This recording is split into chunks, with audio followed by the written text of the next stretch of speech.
we better get in the Christmas spirit, Bob. Well done, George. Oh, yeah. You can rely on you, mate. Oh dear. It's better than ones you usually wear. On Saturday afternoon. Yeah.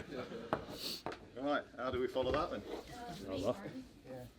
Oh yeah, because Sky and Premier League are doing the sit down with you afterwards. Lou's just going to ask the questions. Okay, I don't mind that.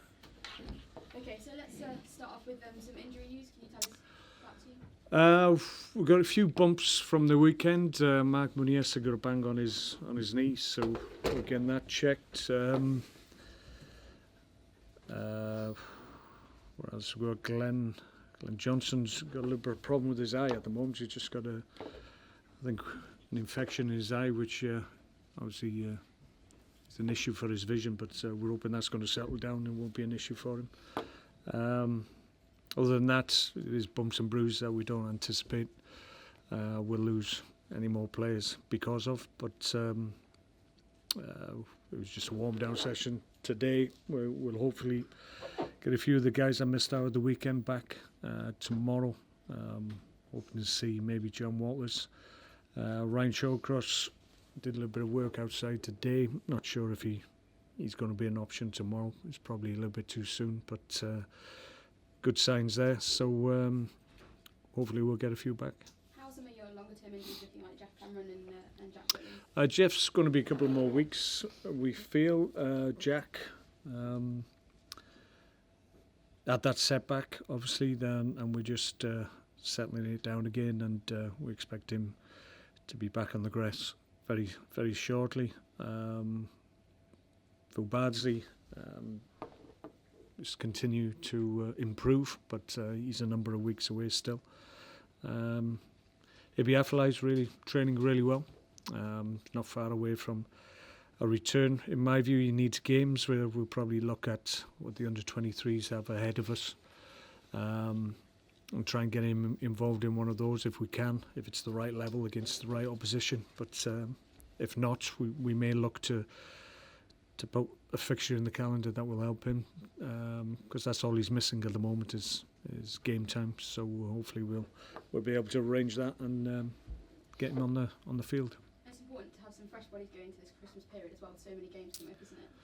Well, yeah, it tests everybody at Premier League level, and we're just hoping that we can get through it. We're a little bit stretched in defensive areas at the moment, and that can happen. So we just got to make sure we're strong enough, get through this period. Everybody will be needed. Keep emphasising that to the guys that are not in the team at the moment. They're going to be part of what we're doing in the next few weeks, I'm sure, because that's how it always pans out. So we want to remain strong if we can, avoid too many changes, but some are forced because of the intensity of the game. Just a quick chat about Arsenal. The game, obviously, you scored the opening goal, which you always think is really important to do, and then you had some opportunities in that opening 30 minutes to get a few goals. Were you disappointed maybe with the final score because you had the opportunities in the game? I think you need to go there and go with a positive attitude. I was pleased with how we approached the game. In the past, I've been there with my Stoke teams and other teams that I've been involved with, and found it very difficult to create anything of note throughout the 90 minutes whenever we've gone up against them. That wasn't the case at the weekend. We had good opportunities, clear-cut opportunities as well. Got one on the board, and maybe with a little bit more luck and care, we might possibly have got another couple. But I think it's fair to say that the goal just before half-time just probably hurt us more than we thought at the time, and give them a huge lift. Clearly, I think if we'd got into the second half still 1-0 to the good, maybe there would have been a little bit of an anxiety within the stadium, and we might have been able to benefit from that. But clearly we conceded the second goal very early after the half-time break. So 2 goals either side of the half-time breaks. Not what you want to happen really when you're away from home at one of the top venues. So difficult to take, a bit disappointing in terms of the circumstances of the goals themselves and when they occurred, but overall I don't think we can be too despondent in terms of what we produced on the day. It was a significant upgrade, I would suggest, in terms of what we've been able to produce in the past at the Emirates. So we'll take those positives leading into the games that we have ahead of us. You said you had the clear-cut chances. Do you think your team needs to be more consistent in front of goal? Do you think maybe that's... I think we're getting in good positions. I think it's a key element of your attacking play. Clearly, is to finish off the chances that you create, and maybe we've been guilty of not having a big enough percentage of chances converted, because we're always likely to create chances with the quality of players that we have at the top end of the pitch. So it's about being a little bit more clinical, and if we can add that to our game, then clearly that's going to help us moving forward. But you get this sometimes when guys are in the team, it just doesn't quite happen for you, and you just got to be patient and allow the good play to develop, and irrespective of who scores the goals, as long as we're converting them, I think goals wise we're not in bad shape. So it shows that we have the capacity to create chances. Up to us to make sure we convert more than we miss. One incident in the game that's been talked about since the Arsenal game is the Charlie Adam potential stamp on Alexis Sanchez. You may get retrospective action from that. I thought you were going to mention Arsenal's push on the fourth official then. Okay, Oh, that was next, was it? No, what do you think about both incidents in that game, and what do you think the action should be? Well, at the time, it's very quick. It's in real time. When you see slow motion and frame by frame situations, people jump up and down a bit. But in real time, it was the lads falling across Charlie's path. He hadn't got time to take evasive action. That's how I viewed it. I think the referees on Sky looked at it this morning and came to the same opinion, to be perfectly honest. So I'd be absolutely astounded if any charge was forthcoming. Don't think it's warranted. I would imagine they'll look at it and see what everybody else saw, I think. And Arsenal's conduct, do you think that should be looked at? I'm only pulling your leg.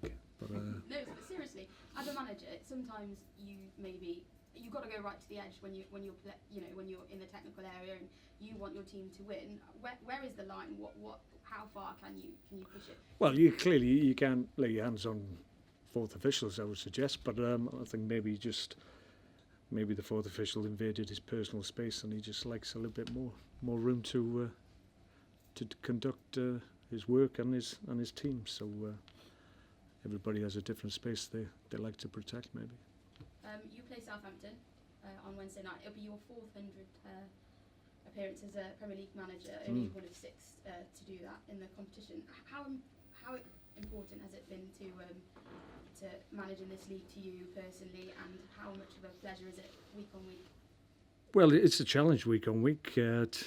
Obviously, to get 400 games under my belt as a manager, and predominantly the management group I've got, that's a lot of experience, which is invaluable and is of value to teams that we're involved in, and you can't replace that. You've got to go through the emotions and the experiences of going up against some of the top teams in Europe week on week, and you've got to test yourselves, and I've been doing it for a long time now. That's on top of clearly my playing career as well, so I've got a lot of experience both from the playing side and the management side, so there's not too much that I haven't seen or experienced, but it never stops. You're trying to look ahead and trying to preempt things, and if you can do that and get better at that, then obviously the experience that you have, and when you recognise signs because you've seen it before, then that can help you in terms of how you manage your group and the season, which, as I've said, will always test you. So I think experience is sometimes underplayed in the Premier League. It seems a lot of maybe new managers come in and they're bright new guys, and people get quite excited, but a lot of them fall by the wayside. So I think longevity in the game is something to be acknowledged. Do you feel proud that you're a British manager as well, that you're in the Premier League, and where British managers maybe sometimes are overlooked, like we talked about before? Well, we're dying out, I have to say, but that's got to do with a lot in terms of the ownership of clubs, and the fact the Premier League is a world league now. It's not an English league or a British league as it was when I was first starting out. it's the top level of club football in the world, in my view. So obviously a lot of managers and a lot of agents of managers will try and get to the Premier League, because it's the one that draws more focus than any other league in the world. I don't know if you know this, but you have beaten 70 different managers in that time. So on Wednesday night, this is the first meeting against your opposite number. What have you made of him since he's come to the league, and how has he improved Southampton? No, they've had a decent enough start. I think it's always difficult when you change managers. There's always that transition period. It's probably longer for foreign coaches because they don't know the Premier League as a British or an English manager would. So it's always a difficult period for them coming into a new league, as you would imagine. But no, he's done well. And Southampton, in fairness to them, they always appoint. From the outside looking in, they always appoint well, in my view, and they do that with acquisition of players as well. So they've got a good model there that works for them, and they've had the benefit, obviously, of spending the money they've accrued by virtue of the players they've sold for huge amounts, you have to say, and that's enabled them to keep on bringing good players to their club at a good level. So it's a well-run club I had a couple of years at, and some good people down there. So yeah, I'm sure he's really enjoying his time in the Premier League, and that's a club of the level of Southampton. It's difficult to be a manager in your first season in the Premier League, though, isn't it? To Yeah. be successful. No, it doesn't matter how long you've been in it. Every year it tests you. So I'm no different in that regard. But I think the initial period when you first go to a club is difficult when you're in a new country and you're coming into a league of the strength of the Premier League. Sometimes it takes you back and you get caught out. But I think if you understand it quickly, then you can prosper here, obviously. Southampton have only allowed their opponents 37 shots on target in the Premier League this season, fewer than any other side in the league.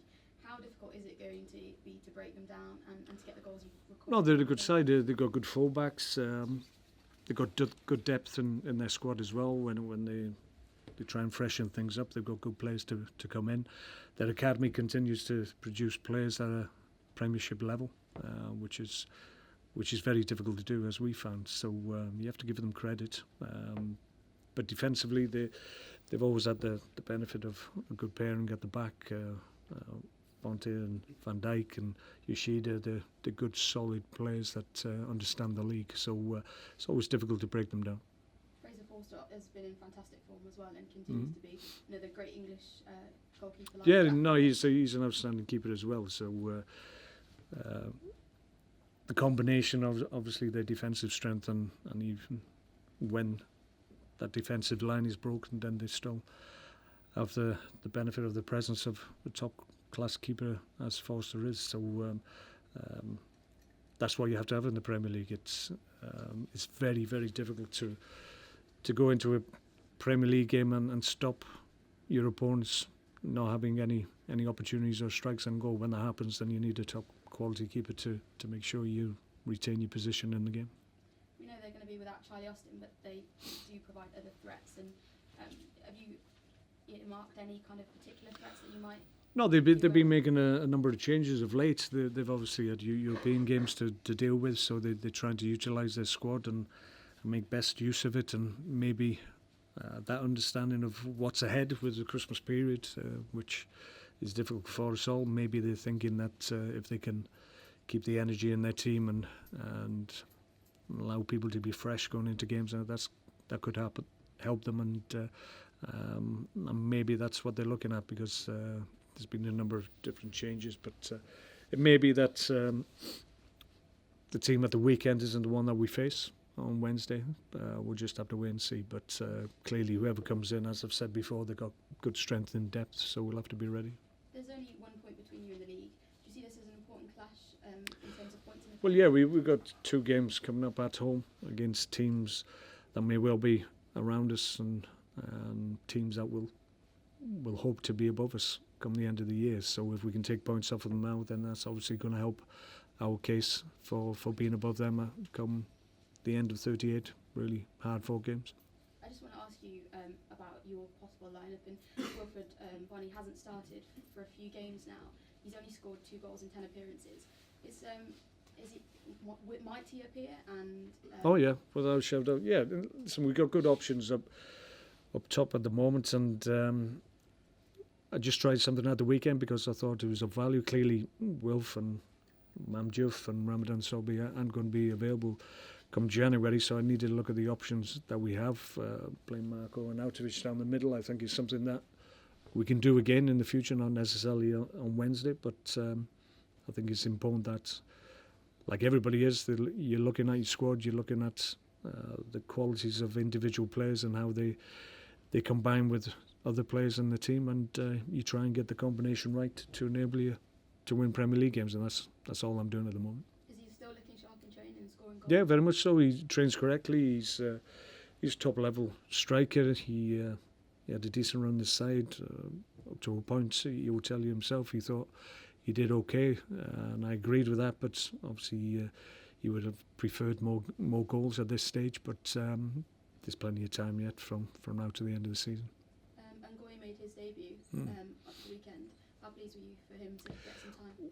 Well, what you need from young players is that you need a body of work from them over a long period and over a consistent period where you feel that if the opportunity presents itself, then you give a young kid a chance. And I haven't had that opportunity really because, if I'm honest, the young players haven't really forced my hand or really given me room for consideration in terms of giving them opportunities, because they haven't maintained their level of work to make me think that they could be an option for us. But I have to say, in recent weeks, Julian's showed up really well, not only in games that he's played for the under-23s, but in training sessions with the senior group as well. Had a good day the other week when he scored 3, so I just felt it was an opportunity. 5 minutes to go in the game. I thought, obviously, he had 3-1 down. The game was beyond us, so I thought we could get some more positives out of it by giving a young player who we have high hopes for, we have to say, give him the opportunity to come on a big stage and wear our shirt and enjoy the experience. I think it's fair to say he did do. Last one for me. Hoslu is out on a season-long loan, but I don't know if you saw he scored 2 goals at the weekend. Yes, that's right. What have you made of his performances since he's been away, and are you keeping him? Well, it was unlucky for Joss. He went there because he wanted to play. He felt his opportunities here weren't great. So he actively wanted to leave and go and play back in Spain. In the end, we allowed that to happen, and unfortunately he got injured in his first game, and he'd been out for a number of months, but he's come back, and we're really pleased that he's doing well. It's important that when players are out on loan that they play and they make an impression if they can. So he'll be delighted with the weekend's events. Clearly he's an ex-Real Madrid player as well, so that would have had extra significance for him. Hello, folks. Well done. I think we've covered most things, eh? Sorry. Wanted to get it all, Mark. I know. Good luck. See you later.